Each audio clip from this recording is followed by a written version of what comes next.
সুপ্রিয় শিক্ষার্থীবৃন্দ, তোমরা কেমন আছো? আশা করি ভালো আছো। সুপ্রিয় শিক্ষার্থীবৃন্দ, তোমরা করোনার দুর্যোগময় দিনে ঘরে থাকো, করোনা মুক্ত থাকো, সুস্থ থাকো, এই প্রত্যাশা এবং শুভকামনায় আমার ভার্চুয়াল ক্লাসে ফাতেমা খাতুন গার্লস অনলাইন স্কুলের পক্ষ থেকে তোমাদেরকে জানাই স্বাগত। সুপ্রিয় নবম দশম শ্রেণীর শিক্ষার্থীবৃন্দ, আজ আমি তোমাদের সাথে আছি বিএম শাহজাহান আলম, সিনিয়র সহকারী শিক্ষক গণিত, ফাতেমা খাতুন বালিকা উচ্চ বিদ্যালয় কলেজ, আতাইকুলা, সাথিয়া, পাবনা। সুপ্রিয় শিক্ষার্থীবৃন্দ, আজ আমি তোমাদের নবম দশম শ্রেণীর গণিত বিষয়ের দশম অধ্যায়ের একটি পাঠ নিয়ে আসছি। আশা করি পাঠটি হতে তোমরা উপকৃত হবে। সুপ্রিয় শিক্ষার্থীবৃন্দ, তোমরা ছবিতে কি দেখতে পাচ্ছ? নিশ্চয় বলবে। দুটি গাছের মাঝখানে দূরত্ব নির্দেশ করা হচ্ছে এবং এই দূরত্ব পরিমাপের জন্য ব্যবহার করা হয় টেপ, যা দেখানো হচ্ছে। সুপ্রিয় শিক্ষার্থীবৃন্দ, আরো যদি বলা হয় যে আরো একটি ছবি দেখ হচ্ছে, ছবিটি কি বোঝানো হচ্ছে? তোমরা নিশ্চয়ই বলবে একটি ব্রিজের দূরত্ব বা দৈর্ঘ্য পরিমাপ করা হচ্ছে, দেখানো হচ্ছে। সুপ্রিয় শিক্ষার্থীবৃন্দ, আমি যদি আরো একটি ছবি দেখাই, তোমরা ছবিটি দেখে নিশ্চয়ই বলবে যে একটি শিশুর উচ্চতা পরিমাপ করা হচ্ছে, একটি শিশুর উচ্চতা পরিমাপ করা হচ্ছে। তাহলে সুপ্রিয় শিক্ষার্থীবৃন্দ, আজকে তোমাদের পাঠের বিষয় দূরত্ব ও উচ্চতা নির্ণয়। দূরত্ব ও উচ্চতা নির্ণয়। সুপ্রিয় শিক্ষার্থীবৃন্দ, এই পাঠ শেষে তোমরা উন্নতি ও অবনতি কোণ সম্পর্কে ব্যাখ্যা করতে পারবে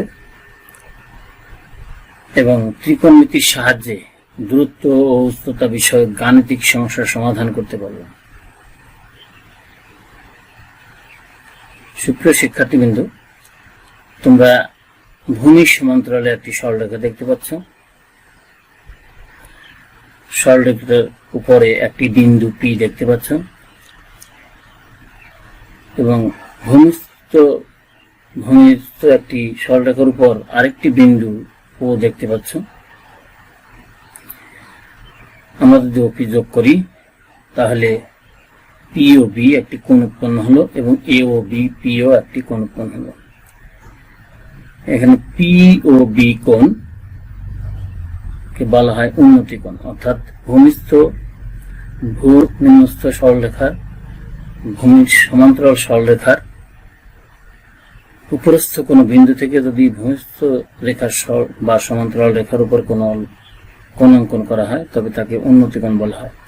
আমরা একটি সংজ্ঞাটা দেখে নিই। দেখো, ভূতলের উপরে কোন বিন্দুর ভূমির সমান্তরাল সরলরেখার সাথে যে কোণ উৎপন্ন করে তাকে উন্নতি কোণ বলে। সুপ্রিয় শিক্ষার্থীবৃন্দ, এবার আমরা আরো একটি সরলরেখা দেখতে পাচ্ছি।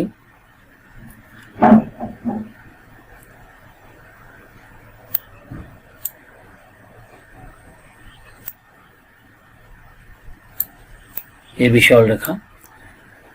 সরলরেখাটির নিচে একটি বিন্দু কিউ, অর্থাৎ ভূমির সমান্তরাল একটি সরলরেখা, যার নিম্নে একটি সরলরেখা, নিচে কিউ একটি বিন্দু।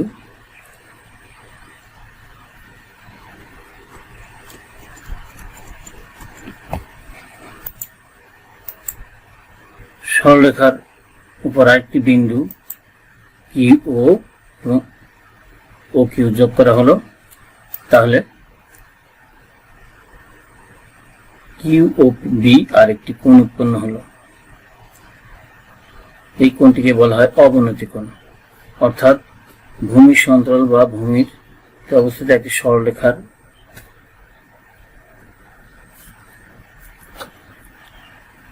নিম্নস্থ কোন বিন্দু ভূ সমান্তরাল সরলরেখার সাথে যে কোণ উৎপন্ন করে তাকে অবনতি কোণ বলে। আমরা সংখ্যাটা জেনে নিয়ে ভালো করে দেখো, ভূতলের সমান্তরাল রেখার নিচের কোন বিন্দু ভূ রেখার সাথে যে কোণ উৎপন্ন করে তাকে অবনতি কোণ বলে। ভালো করে দেখে নাও। ভূতলের সমান্তরাল রেখার নিচের কোনো বিন্দু ভূরেখার সাথে যে কোণ উৎপন্ন করে তাকে অবনতি কোণ বলে। প্রিয় শিক্ষার্থীবৃন্দু, দেখো আমরা একটি বিল্ডিং এর ছবি দেখতে পাচ্ছি এবং বিল্ডিং এর কোণার উপর একটি বিন্দু রাখা আছে এবং ভূতলস্থ একটি সরলরেখা এবি। এখন আমরা পি বিন্দু থেকে যদি এ বিন্দু যোগ করি তাহলে পি এ বি কোণ উৎপন্ন হয় এবং কোণটিকে বলা হয় উন্নতি কোণ। আমরা একটি হেলিকপ্টার দেখতে পাচ্ছি। হেলিকপ্টারটি মনে করি ভূতলস্থ বিন্দু যদি পি হয় তার উপরে একটি ভূতলের সমান্তরাল একটি সরলরেখা ও এক্স এর বরাবরে আছে। এখন আমরা ও বিন্দু থেকে যদি পি বিন্দুর উপরে ও বিন্দু থেকে যদি পি বিন্দু যোগ করি তাহলে পি ও এক্স একটি কোণ পাবো। এই কোণটিকে বলা হয় অবনতি কোণ। এটিকে বলা হয় অবনতি কোণ। প্রিয় শিক্ষার্থীবৃন্দ, দেখো আমরা একটি খুঁটি দেখতে পাচ্ছি।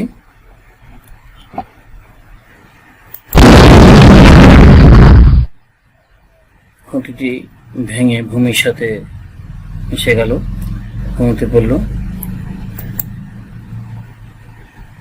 দেখো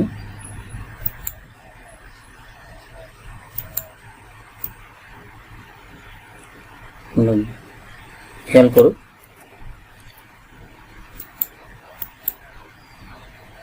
সুপ্রিয় শিক্ষার্থী, আবার তোমরা একটু খেয়াল করো। দেখো কোন অংশ ভেঙে গেল তীর চিহ্ন দ্বারা দেখানো হচ্ছে এবং ভেঙে কোথায় পড়লো সেই অংশটি দেখানো হচ্ছে। দেখো ভাঙা অংশের দৈর্ঘ্য দূরত্ব দেখানো হচ্ছে। এবারে দেখো ভূমি বরাবর পড়েছে, ভূমির দূরত্ব দেখানো হচ্ছে। ভূমি আরো একটি অংশ দেখো দণ্ডায়মান যে অংশ আছে সেই অংশ দেখানো হচ্ছে, দণ্ডায়মান অংশের দূরত্ব দেখানো হচ্ছে।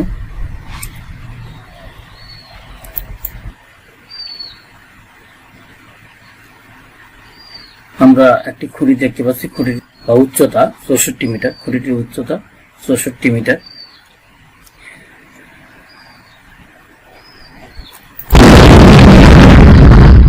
ভেঙে ভূমির সাথে মিলিত হলো এবং 60 ডিগ্রি কোণ উৎপন্ন করলো। আমরা এখানে যে সমস্যাটি হয়েছে এবং যে সমস্যার সমাধান করবো আমরা তা দেখে নিই। খুঁটিটির উচ্চতা ছিল 64 মিটার, অর্থাৎ 64 মিটার লম্বা একটা খুঁটি ভেঙে সম্পূর্ণ বিচ্ছিন্ন না হয়ে ভূমির সাথে 60 ডিগ্রি কোণ উৎপন্ন করে। খুঁটিটির ভাঙা অংশের দৈর্ঘ্য নির্ণয় করো। খুঁটিটির ভাঙা অংশের দৈর্ঘ্য নির্ণয় করো।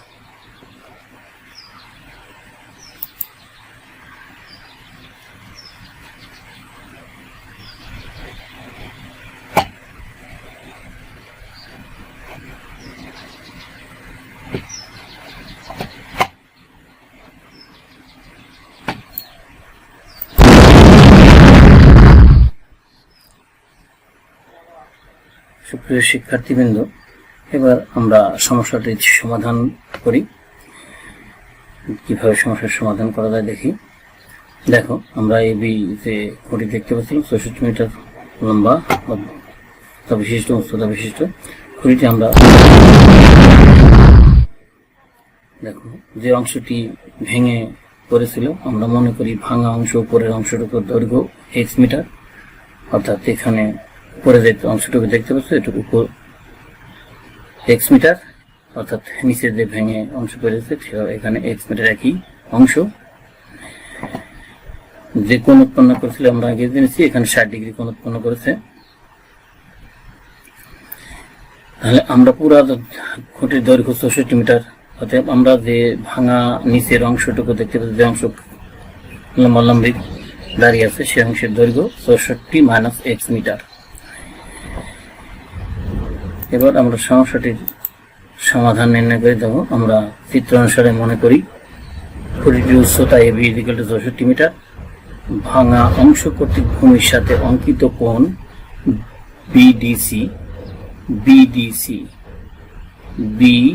BDC সমান 60 ডিগ্রি এবং ভাঙা অংশের দৈর্ঘ্য এসি, ভাঙা অংশের দৈর্ঘ্য এ এবং সি, এ সি সমান এক্স মিটার, সমান এক্স মিটার। শিক্ষার্থীবৃন্দ দেখো, সুতরাং এসি সমান কত, যে অংশ নিচে ভেঙে গিয়েছিল অর্থাৎ সিডি, একই অংশ যে অংশ ভেঙে এসেছিল অর্থাৎ এসি সমান সিডি, আমরা এসি কে ধরেছি এক্স মিটার, সুতরাং সিডিও এক্স মিটার, অর্থাৎ এসি সমান সিডি সমান এক্স মিটার। আর যে অংশ দণ্ডায়মান ছিল বিসি, বিসি অংশ দণ্ডায়মান ছিল বিসি, এই অংশের দৈর্ঘ্য 64 বিয়োগ এক্স মিটার, 64 বিয়োগ এক্স মিটার, অর্থাৎ পুরা খুঁটির দৈর্ঘ্য ছিল 64 মিটার, তার থেকে আমাদের এক্স মিটার ভেঙে করেছে, অতএব বিসির দৈর্ঘ্য হচ্ছে 64 মাইনাস এক্স মিটার। এখন দেখি যে ত্রিভুজ উৎপন্ন হয়েছে, দেখো বিসিডি, বিসিডি এই ত্রিভুজে আমরা জানি ডি কোণ সমান 60 ডিগ্রি, সুতরাং সাইন বিডিসি কোণ, সাইন কোণ বিডিসি সমান বিসি বাই সিডি, অর্থাৎ আমরা জানি সাইন সমান বিপরীত বাহু বাই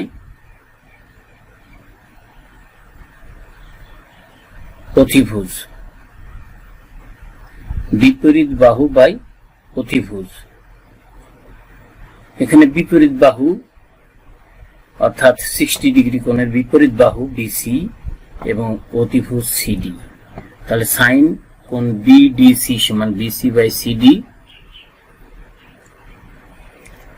বা সাইন বিডিসি কোণ সমান কত, 60 ডিগ্রি, অর্থাৎ বা সাইন 60 ডিগ্রি সমান, আমরা বিসি সমান কত পেয়েছি, বিসি সমান 64 মাইনাস এক্স এবং সিডি সমান এক্স আমরা পেয়েছি, ধরে নিয়েছি।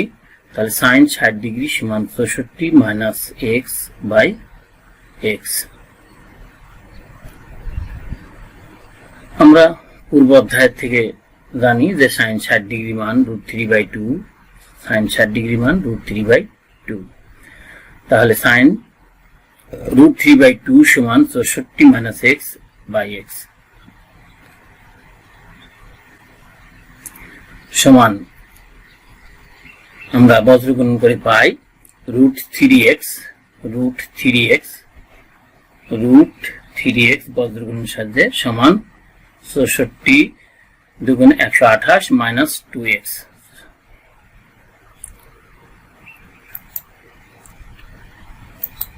প্রিয় শিক্ষার্থী, তাহলে আমরা কত পাচ্ছি, √3x প্লাস 2x সমান 128। আমরা পূর্বে দেখে আসি, দেখো আমরা যদি √3x এর দিকে 2x এ স্থানান্তর করি তাহলে √3x প্লাস 2x সমান 128 হয়, এবং আমরা সেটি দেখতে পাচ্ছি।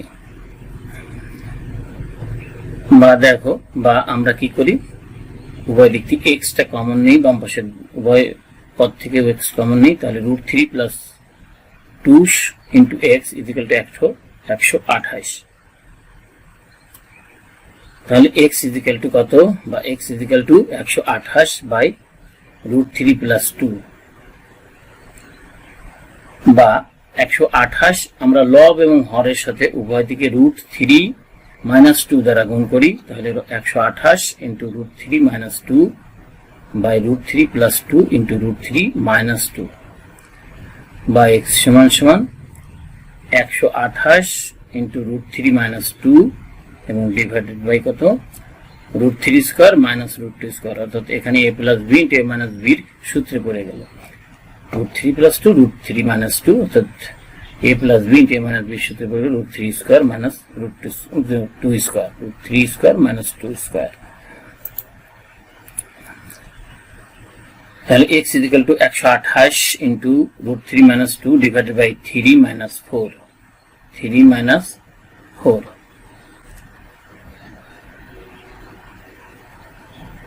বা 128 into x is equal to 128 into root 3 minus 2 divided by minus 1.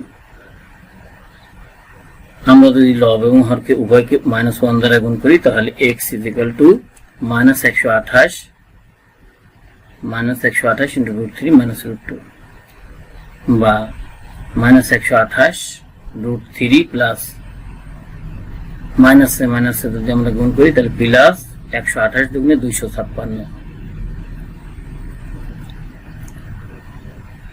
বা x is equal to আমরা 128 কে root 3 দ্বারা গুণ করি ক্যালকুলেটরের সাহায্যে তাহলে পাবো -221.70 221.70 প্লাস 256 বা x is equal to আমরা 256 থেকে 221.70 বিয়োগ করে পাই 34.29 প্রায়। তাহলে এটাই আমাদের অ্যান্সার, এটা আমাদের অ্যান্সার। সুপ্রিয় শিক্ষার্থীবৃন্দ, তোমাদের একটি দলীয় কাজ দিচ্ছি, যদিও এটা এই মুহূর্তে দলীয় কাজ নয়, দলীয় কাজ তোমাদের এখন করা সম্ভব নয়, তোমরা সবাই বাড়িতে আছো, তোমরা নিজেরাই চেষ্টা করো এবং পারলে কারো সহায়তা নিয়ে কাজটি করো। তোমরা একটি গাছ দেখতে পাচ্ছ,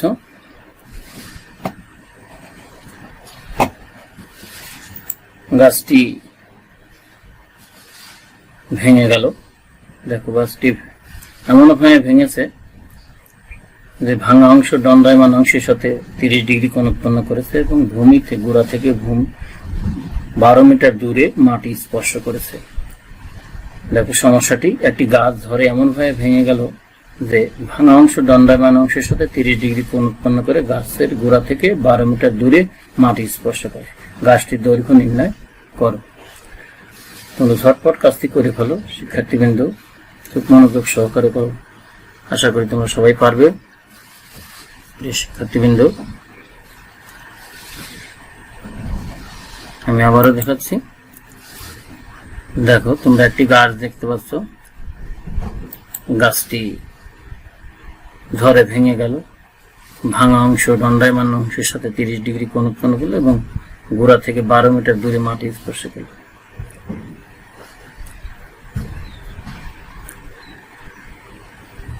তাহলে গাছটির দৈর্ঘ্য নির্ণয় করো।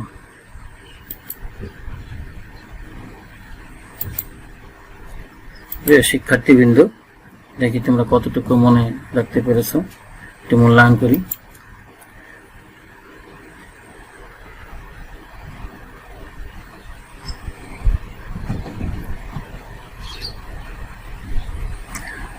প্রিয় শিক্ষার্থীবৃন্দ, উন্নতি কোণ কাকে বলে বলো?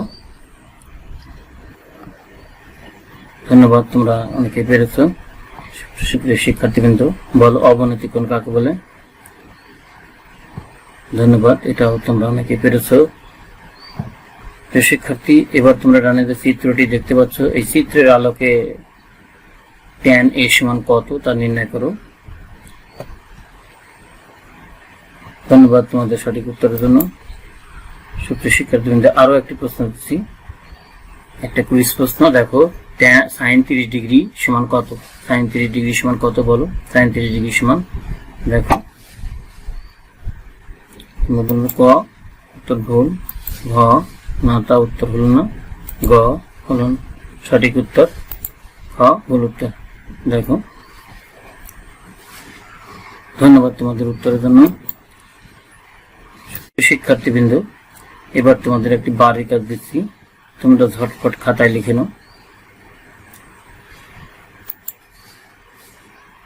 শিক্ষার্থীবৃন্দ, তোমরা একটি বিল্ডিং দেখতে পাচ্ছ, বিল্ডিং এর সাথে একটি মই হেলানো ভাবে লাগানো আছে, যে মইটির দৈর্ঘ্য 12 মিটার এবং মইটি ভূমির সাথে 45 ডিগ্রি কোণে হেলানো আছে। দেখো সমস্যাটি এরকম, 12 মিটার দীর্ঘ একটি মই ভূমির সাথে 45 ডিগ্রি কোণ উৎপন্ন করে দেয়ালের ছাদ স্পর্শ করে, দেয়ালটির উচ্চতা নির্ণয় করে। প্রিয় শিক্ষার্থী, ঝটপট তোমরা প্রশ্নটি খাতায় লিখে নাও। তোমরা পরবর্তীতে স্কুল খুললে তোমার স্যারকে দেখাবে, আমাকে দেখাবে। প্রিয় শিক্ষার্থীবৃন্দ,